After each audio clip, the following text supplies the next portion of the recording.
What is good, YouTube? Quinn Wade coming to y'all with that hot topic analysis and coverage about the NBA hottest topics. NBA hot topic today is Ben Simmons. The one and the only is considering retiring at only age 29, 30 into July 20th of next year. And he's saying this can be over for him. And it's crazy to see that because he's been in the game for 10 years when it comes to making rosters.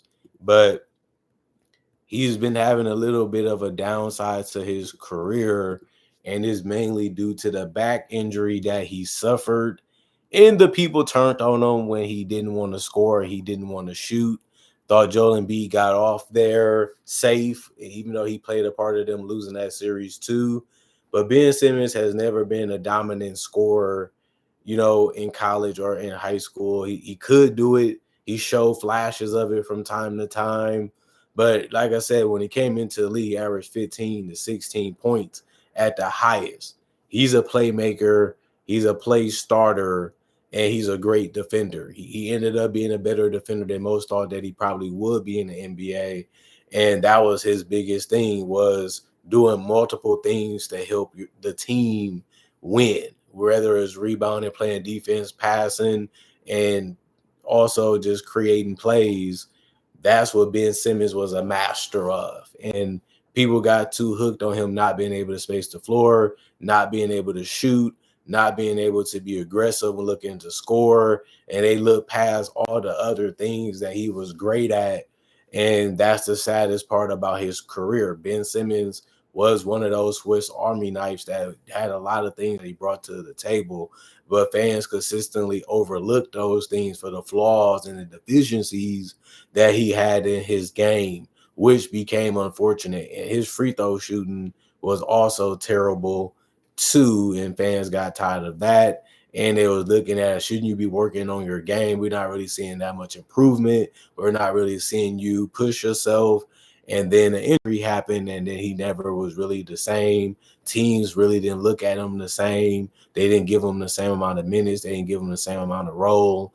Besides when he first got to Brooklyn, then his numbers started going down when it came to minutes. Then it went back up in the third season he played with Brooklyn. But by then he was already going to the Clippers, where they only looked at him as a role player off the bench. And that was the beginning of the end of his career, because they looked at it like, what are you really going to do if you're not holding the ball? And Ben Simmons has been a great cutter. He has been a great transition player too, because of his strength, his size, and athleticism can make him bulldoze through guys. And that was one of the strongest things he can do, was scoring at the basket. If he wasn't really doing that, he probably might hit a hook shot or a floater, and that was it when it came to being an offensive player. So I'm not really surprised that his looks are going down. I'm not really surprised that teams are not looking at him as a guy that can be a big difference maker. But Ben Simmons, for him to be contemplating retirement was a shock. I didn't think that would be something he would do. But the man made a lot of money. The man should be fine financially. He has gotten generational wealth. So it shouldn't be the money that's the problem. It should be just the role. Do you want the role that these to offer you? Can you succeed in those roles that teams are offering you? That's the biggest thing that Ben Simmons is looking at. And they're just looking at it like, we're interested. You're still one of the best players in the world. You still look like a player we want on our team. We just need you to go about it this way. We just need you to continue to be this. And if you're not going to be this, or you're not going to be that, and we're not going to give you the sheet to, which is the paper, to get you to be able to be an NBA player. But at the end of the day, it is going to be something to watch and something to look at. Simmons, this is the end, basically. You know what I mean? And he only really played 8 of them because of the injury when it comes to the 10-year career. But, you know, the holdout cost him the 2021-22 season too. but he seemed like he had to make that decision. He had to make that move to get where he wanted to be, but it just never worked out after that. And last year, Simmons started with the Brooklyn Nets and then joined the Clippers as a buyout. For people that don't know, all total of over 7 NBA season, the 29-year-old guard forward has averaged 13.7 rebounds and 7 assists and 1.5 steals per game for his career. So the numbers was there, the productiveness was there. It's just teams are not looking at him the same way that they used to, and he views himself a certain way, and the NBA just doesn't look and see him as the same type of player that he sees himself as. So either he's going to have to put in a lot of work to rebrand himself and find a way to really well, Ben Simmons not really going anywhere. There's some teams that's interested in him, like the Knicks and some other teams, but Ben Simmons really prefer to retire, is what I'm hearing, than actually go to another team. And that's why I'm just saying, like, it's crazy that Ben Simmons actually rather retire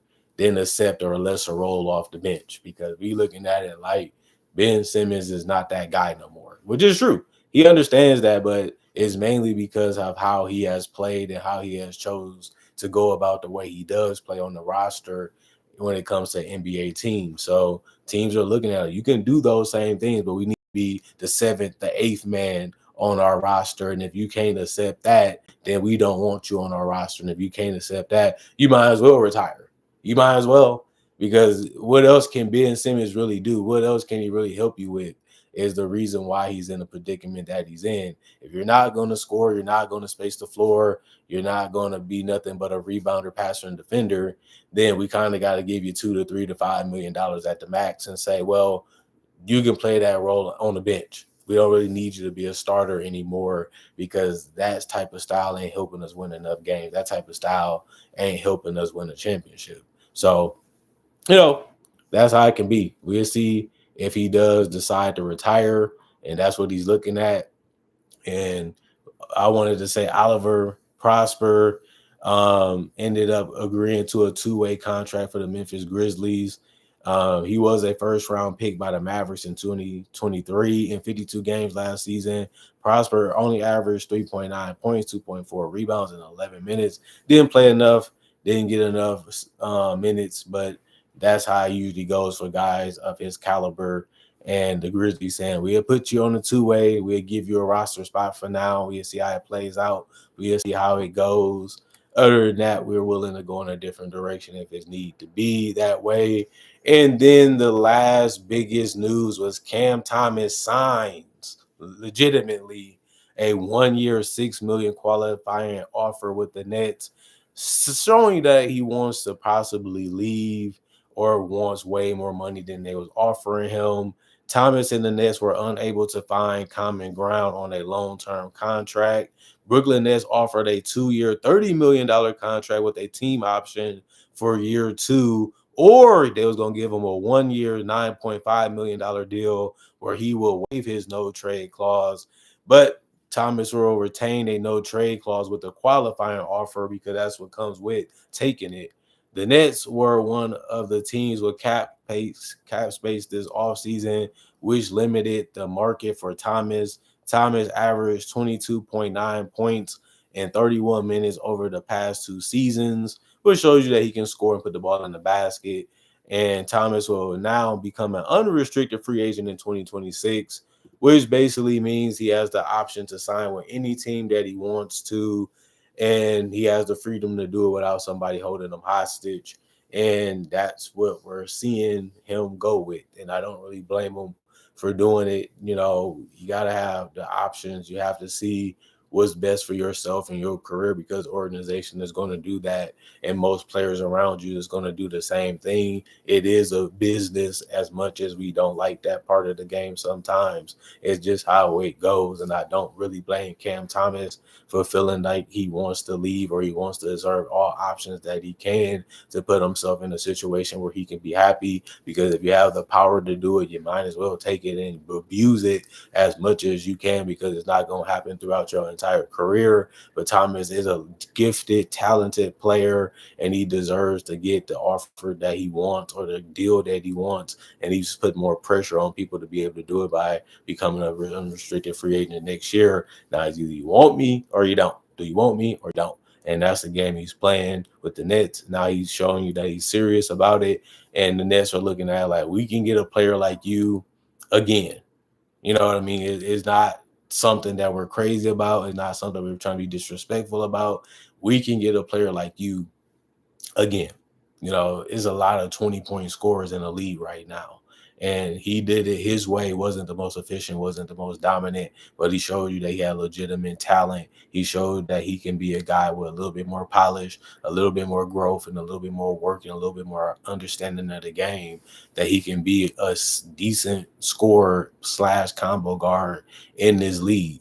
And he showed a lot of that a couple years ago, and he was able to show it off more the last 2 seasons, and he might be able to show off a little bit more if he can possibly stay healthy too this season that's up and coming. But the Nets going to look at it like, well, we're going to play you, we're going to let you get opportunity, but we're not going to get much out of it since you have a no trade clause in that qualifying offer now. So we're going to let you do you, be what you are, be what you want to be out there, and we're going to look at it like we possibly have to move on for you in the future.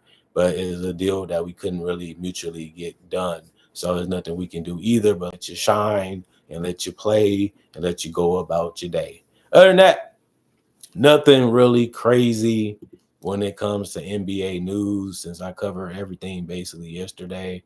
Mark Cuban also defends Steve Ballmer against cap circumvention allegations. So he put himself in that conversation saying it should be straight and out in a couple of weeks. And we're going to see if that's actually true. The Hawks did sign Javon Johnson and Dwight Murray Jr.